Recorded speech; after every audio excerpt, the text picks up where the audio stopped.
Assalamualaikum warahmatullahi wabarakatuh. Selamat datang di Sakra Podcast, Share Moment, Share Story. Sebelum kita masuk ke podcast kita yang episode kedua ini, izinkan kami keluarga besar SMA Negeri 1 Kradenan untuk mengucapkan bela sungkawa yang sedalam-dalamnya atas meninggalnya Ananda Ardia Corona Hadi Udianto, siswa kelas 12 MIPA 2, hari Minggu tanggal 12 Februari 2023. Semoga amal ibadahnya diterima oleh Allah SWT, diampuni segala dosanya, dan semoga keluarga yang ditinggalkan diberikan kekuatan dan ketabahan. Amin. Perlu Sobat Sakra ketahui, tadi pagi kita sudah mengirimkan doa bersama begitu. Dan ini insya Allah jenazahnya dimakamkan jam 10. Semoga husnul khotimah, dilapangkan kuburnya ya. Amin, amin ya rabbal alamin. Sobat Sakra, pagi ini kita sudah bersama dengan seseorang yang sangat istimewa, seorang bapak guru ekonomi. Kita kasih clue sebentar. Seorang bapak guru ekonomi, beliau masih muda, tapi sangat banyak prestasinya. Beliau seorang guru penggerak, beliau seorang aktivis di PMI, beliau seorang kagudep pramuka yang paya gudepa SMA Negeri 1 Kradenan, dan beliau saat ini adalah koordinator proyek P5 yang sedang berlangsung di SMA Negeri 1 Kradenan. Oke, kita sambut Bapak Chandra Kusuma Nurrahman SPD. Selamat pagi Pak Ican. Assalamualaikum warahmatullahi wabarakatuh. Selamat pagi. Waalaikumsalam warahmatullahi wabarakatuh. Apa kabarnya Pak Ican? Alhamdulillah. Ya, Selalu sehat. Alhamdulillah. Gini Pak Ican, ini panggilannya namanya memang Bapak Chandra Kusuma Nurrahman, tapi sapaan sayangnya dari siswa-siswi dan juga dari keluarga besar namanya itu Pak Ican begitu Sobat Sakra. Pak Ican, monggo Pak Ican, silahkan disapa dulu Sobat Sakra yang ada yang dimanapun berada. Silahkan Pak. Iya, terima kasih. Assalamualaikum warahmatullahi wabarakatuh. Waalaikumsalam warahmatullahi wabarakatuh. Selamat pagi ya, saat ini masih agak pagi ya, jam 10 ya Pak ya. Untuk seluruh Sobat Sakra yang ada yang menikmati podcast terutama dari SMA Negeri 1 Kradenan. Terima kasih atas kesempatan yang diberikan untuk saya.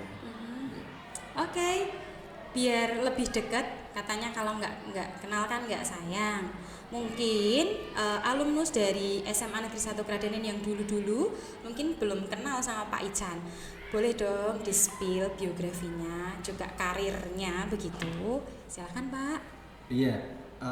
Saya adalah Chandra Kusuma Nurrahman, kemudian nama panggilannya tadi sudah disampaikan oleh Bu Saras, yaitu Pak Ican, bisa dipanggil seperti itu. Pak Ican, kenapa kok Pak Ican? Jadi gini, kebetulan orang tua saya, ibu saya itu adalah seorang guru bahasa Inggris.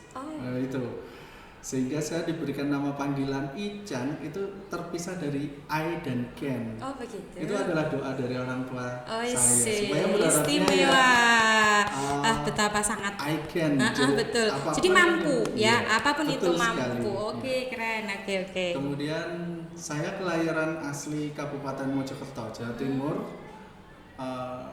pada tanggal 14 April 1986.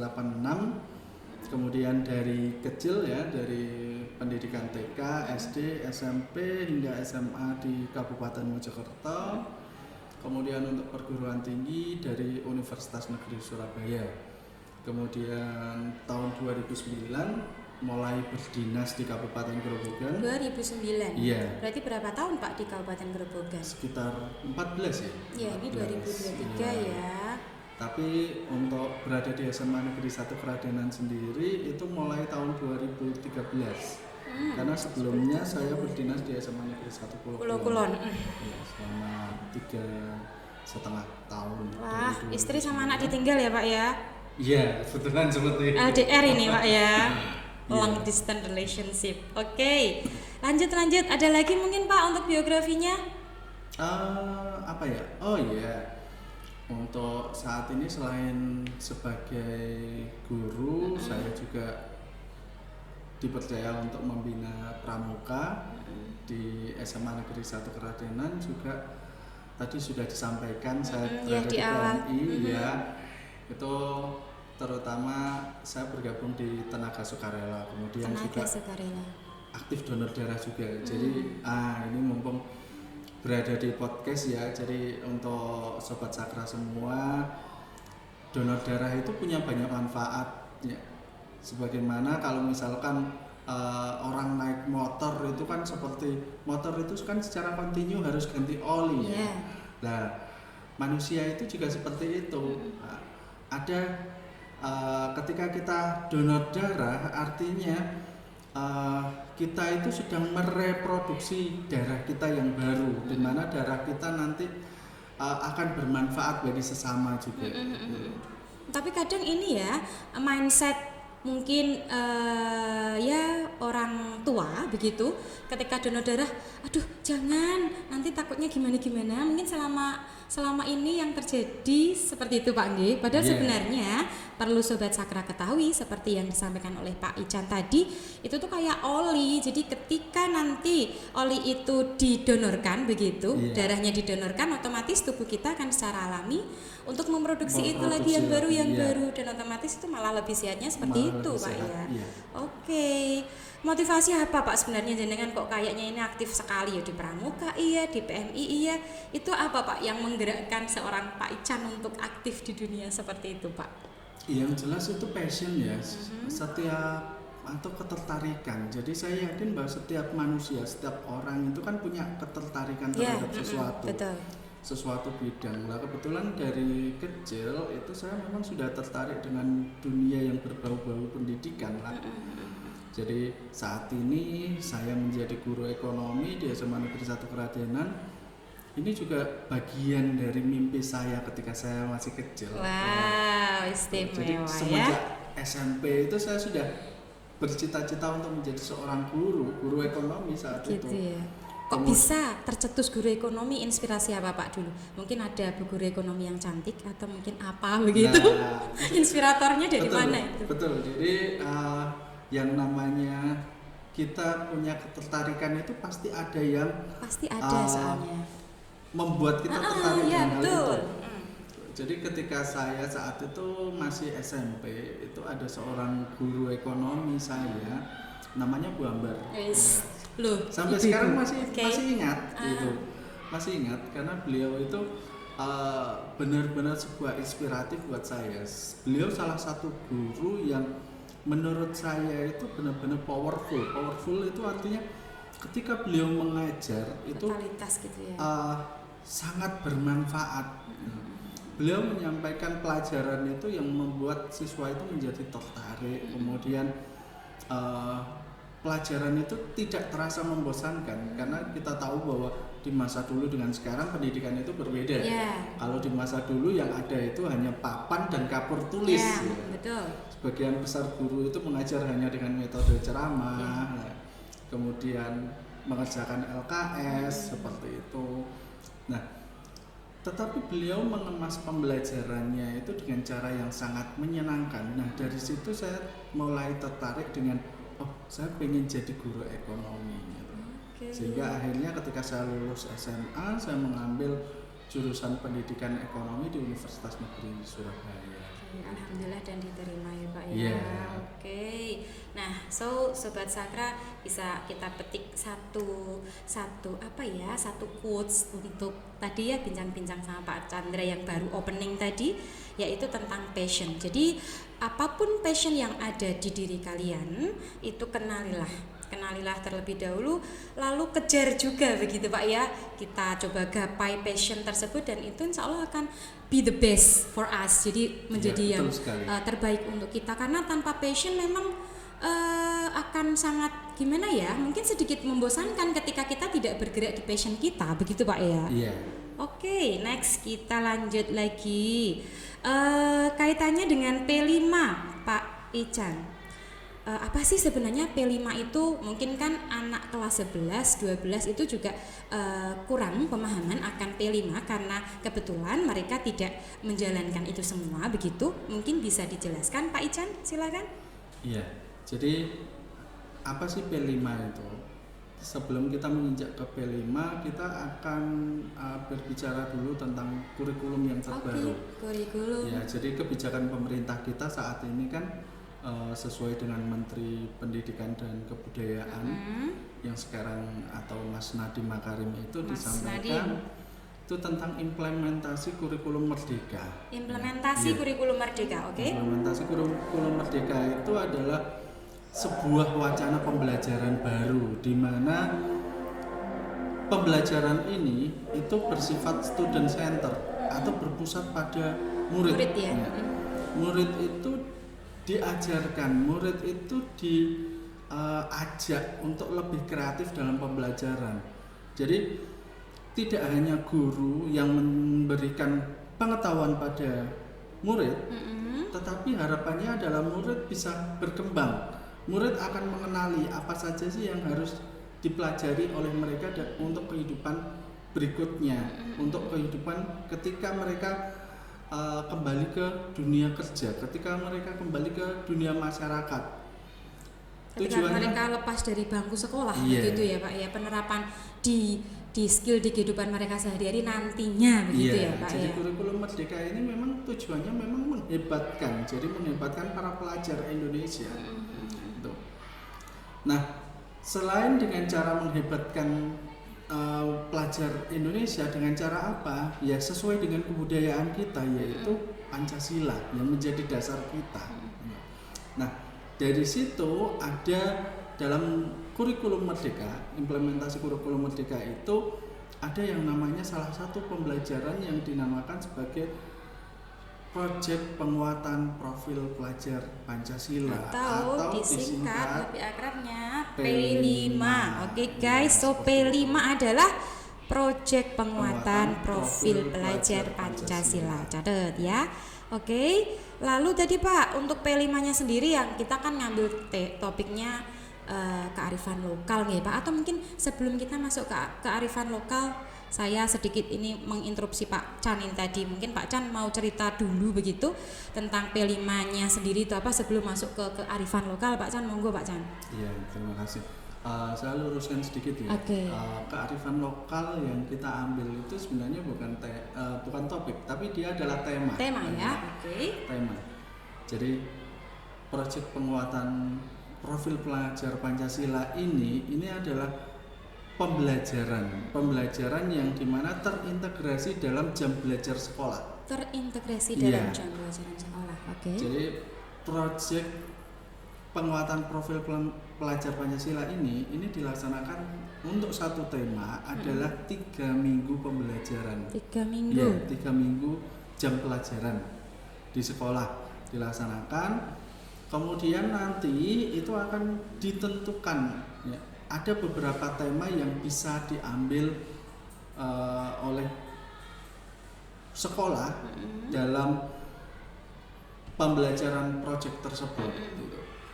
Jadi ada berbagai macam yang bisa diambil. Nah di SMA kita saat ini kan kita mengambil tentang kearifan lokal. Ya, yang pertama kemarin itu kita sudah alhamdulillah sudah selesai itu suara demokrasi. So yang belum diambil apa saja itu Pak? Masih apa saja? Masih banyak sekali seperti yang belum kita ambil. Kemarin kita sudah mengambil suara demokrasi, kemudian saat ini tema kearifan lokal, kemudian yang belum kita ambil itu ada kewirausahaan, kemudian rekayasa teknologi, kemudian ada kebinekaan, kemudian masih ada beberapa ya. Jadi, ada 7 tema. Ada 7 tema.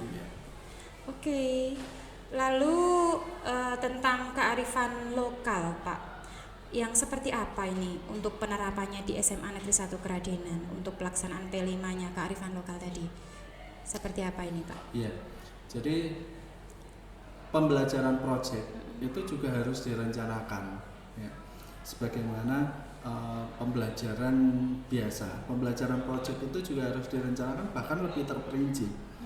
Jadi di dalam pembelajaran proyek kearifan lokal yang diambil oleh SMA Negeri 1 Keradenan pada saat ini, sebelumnya kita sudah meminta untuk guru-guru mengadakan musyawarah di situ. Kemudian kita akhirnya bersepakat untuk mengambil kearifan lokal. Kearifan lokal yang kita angkat itu kita sedang mengangkat kearifan lokal masyarakat Grobogan. Ya. Tujuannya apa? Tujuannya adalah agar anak-anak kita itu bisa belajar tentang kebudayaan dan adat istiadat yang dimiliki oleh mereka dan lingkungannya. Jadi tidak hanya sekedar anak tahu, tetapi anak paham, bisa mengenali. Oh, ini budaya saya. Oh, ini adat istiadat yang dimiliki oleh daerah saya. Dan mereka tidak melupakan jati diri Pak itu Pak ya. Kayak diri. Bali lah ya. Bali itu kan kenapa bisa sangat terkenal di luar negeri karena memang mereka punya jati diri yang terus dipegang kukuh begitu ya. Tradisi, tarian, ya everything lah ya.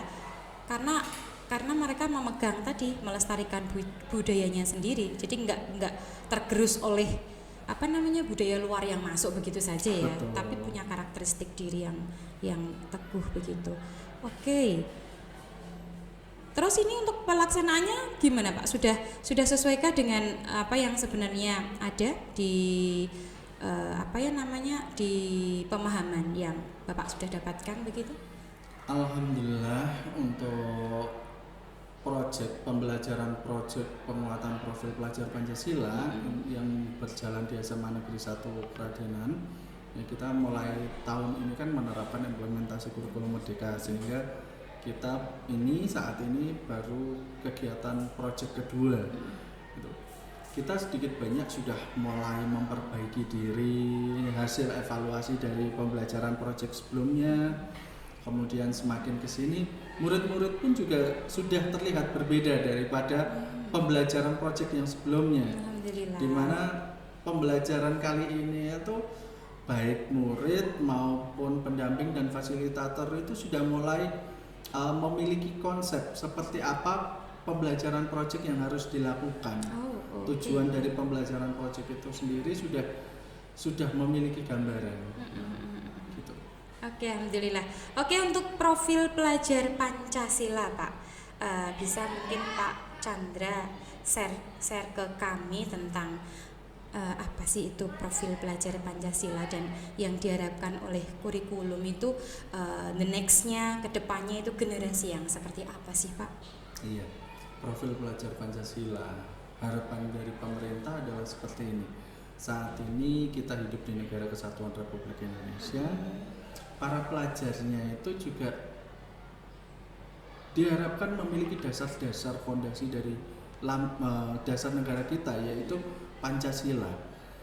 Nah, di dalam implementasi kurikulum Merdeka itu, profil pelajar Pancasila itu ada 6 dimensi. Ada 6 dimensi. Ada 6 dimensi. Dimensi pertama itu adalah dimensi berketuhanan, beriman dan bertakwa kepada Tuhan Yang Maha Esa dan berakhlak mulia. Oke, 1. Jadi harapannya setiap anak itu mereka itu percaya, bisa meyakini dan menjalankan ibadah sesuai agama dan kepercayaannya masing-masing. Iman lah ya. Iya. Kemudian berakhlak mulia yang didasari pada pondasi kepengetahuan agamanya. Gitu. Kemudian yang kedua adalah mandiri. Nah, siswa ini diharapkan ketika dia bersekolah mulai dari fase A hingga fase F ya. Apa itu Pak fase A, fase F Pak? Fase kayaknya A, belum dijelaskan. iya. Sobat Sakra juga sekalian kupas tuntasnya begitu Pak. Iya. Jadi begini, dalam pembelajaran implementasi kurikulum Merdeka sebelumnya kita mengenal bahwa yang namanya pembelajaran ya itu dimulai dari jenjang SD, itu fase SMP, SMA, ya. Nah, saat ini pembelajaran menurut implementasi kurikulum Merdeka itu dibedakan dari usia. Usia. Dari usia.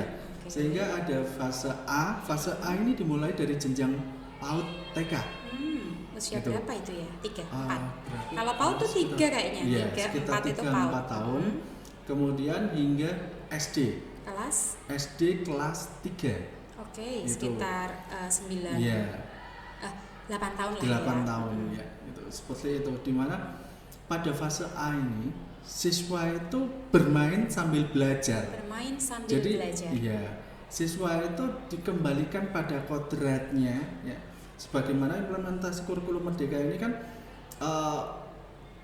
didasarkan pada pemikiran dari Ki Hajar Dewantara di situ, bahwa setiap anak yang pada usia tertentu mereka itu cara belajarnya adalah dengan bermain, terutama anak-anak di fase A ini.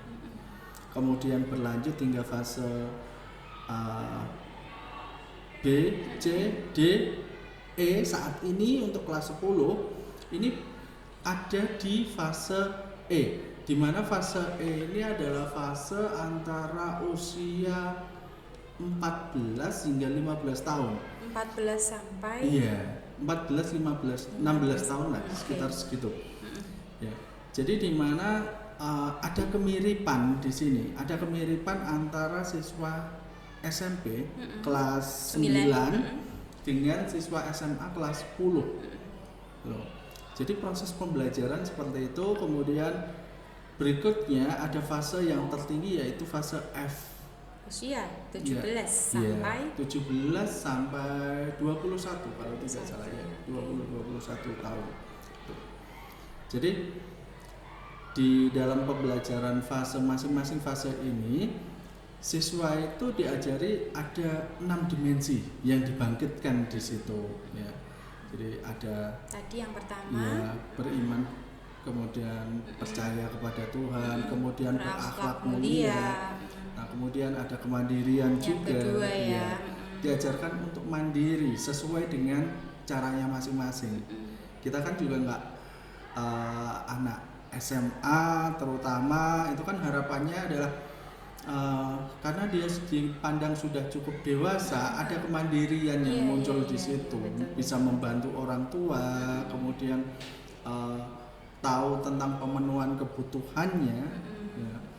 Sehingga dalam kehidupannya nanti ketika dia kembali ke masyarakat juga kemandirian yang sudah diberikan di sekolah itu akan bermanfaat bagi kehidupannya. Kemudian ada juga dimensi bernalar kritis.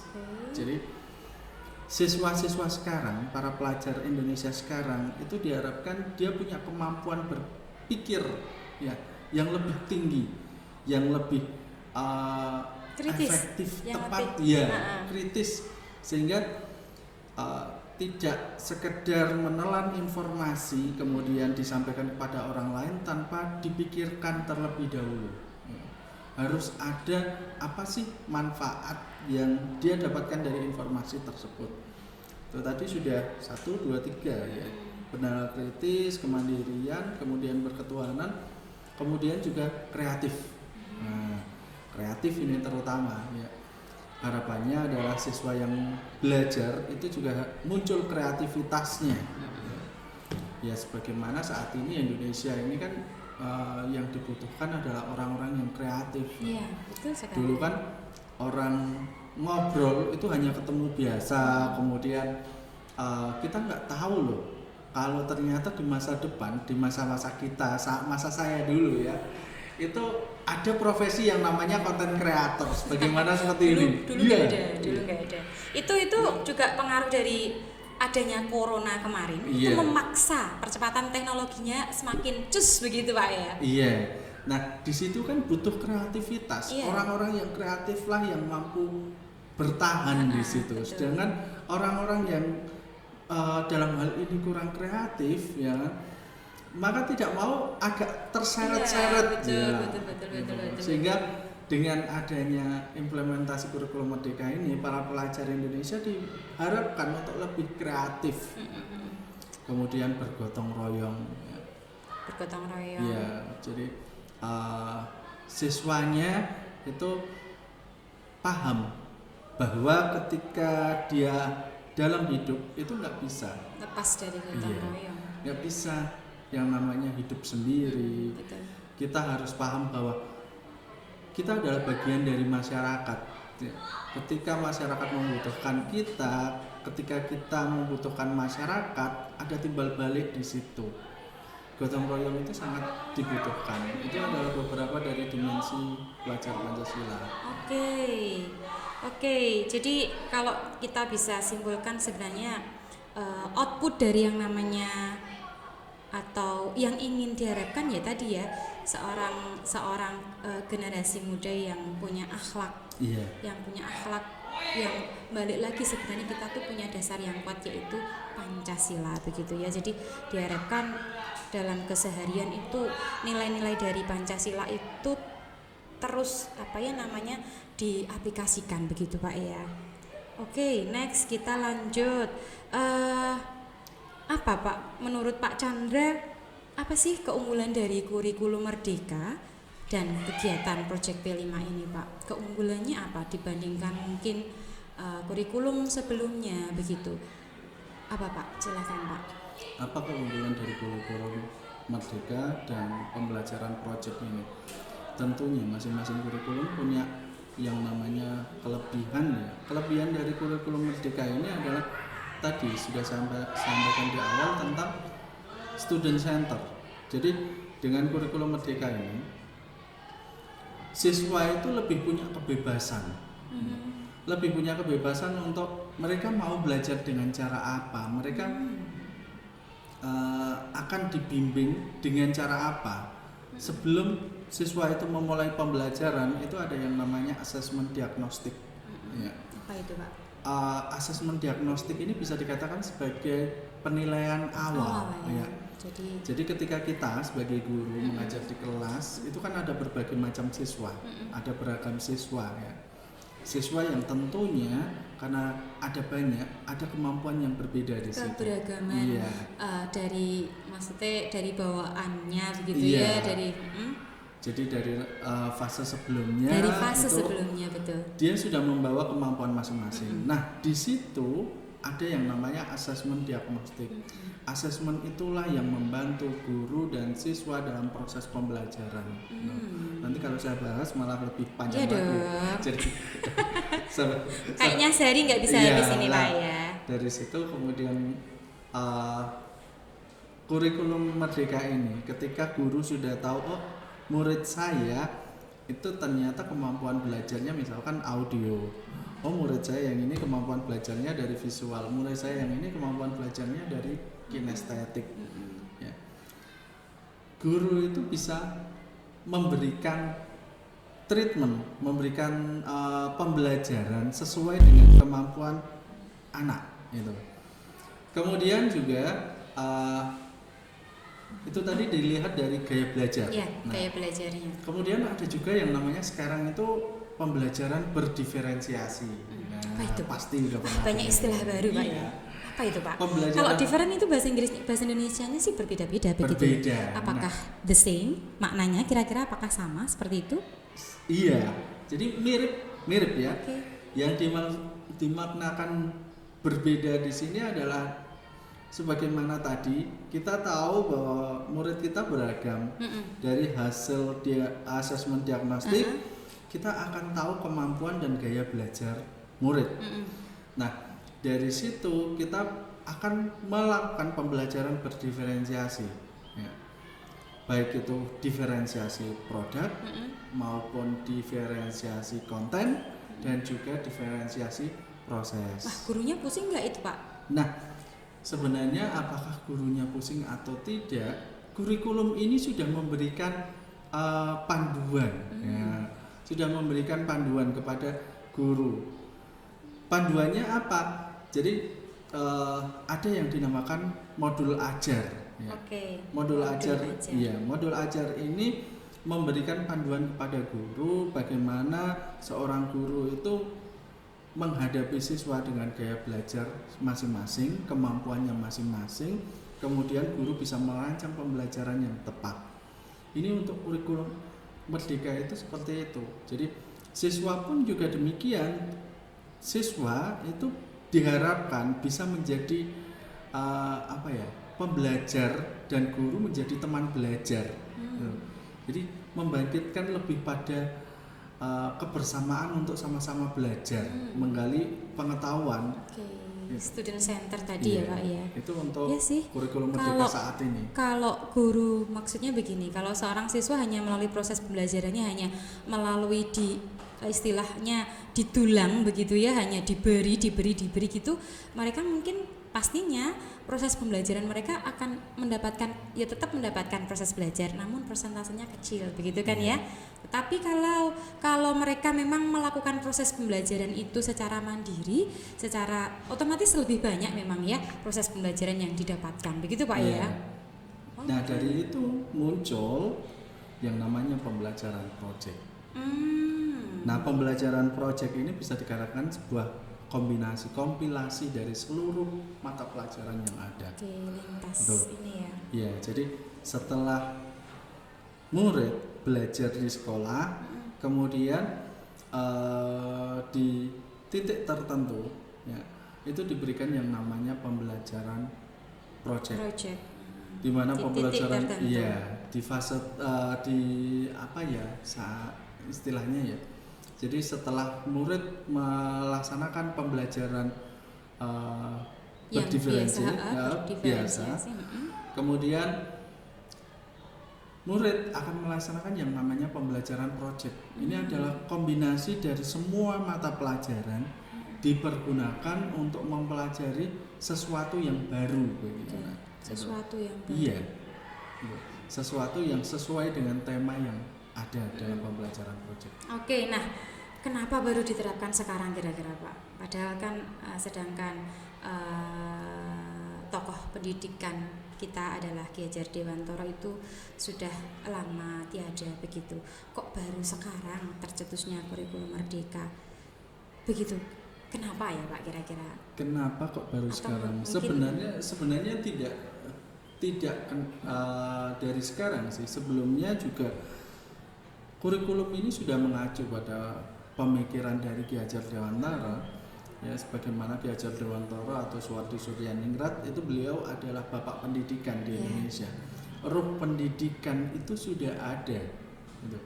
Ruh pendidikan itu sudah ada yang berhubungan dengan Ki Hajar Dewantara, kemudian sampai sekarang itu proses pembelajaran itu tetap ada. Hanya kenapa kurikulum Merdeka yang memberikan pembelajaran yang sedemikian rupa itu kenapa baru diberlakukan saat ini? Karena pemerintah atau masyarakat saat ini adalah era baru, gitu. Era baru, mau tidak mau kita harus beradaptasi dengan era baru. Kebutuhan saat ini, proses pembelajaran itu tidak bisa disamakan dengan masa lampau, gitu. Semakin maju perkembangan zaman, semakin maju peradaban, proses pembelajaran juga harus beradaptasi ke situ. Apa yang dibutuhkan oleh dunia kerja di masa depan, kemudian bagaimana anak-anak sekarang belajar, kemudian sarana prasarana yang kita miliki, ya. Kan tidak mungkin juga seorang guru saat ini sudah ada yang namanya LCD, kemudian proyektor, kemudian speaker, bahkan mungkin podcast ini, tapi beliau tetap mengajar dengan kapur tulis. Artinya tidak ada kemajuan dalam belajar seperti itu.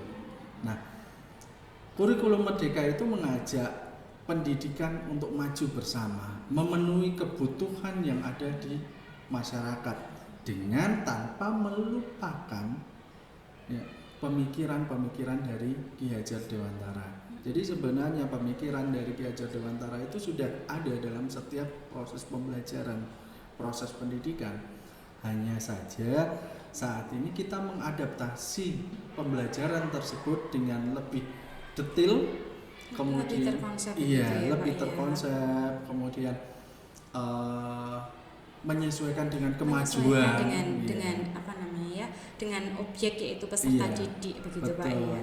Kalau pembelajaran, saya juga ini sih, menurut saya ada juga sisi positif dari pembelajaran yang sudah ada sebelumnya. Banyak juga orang-orang yang punya kemampuan lebih begitu, atau mungkin punya pengetahuan yang oke banget begitu dulu, yang maksudnya orang-orang dulu begitu. Ya nggak sepenuhnya tidak sepenuhnya jelek begitu untuk pembelajaran.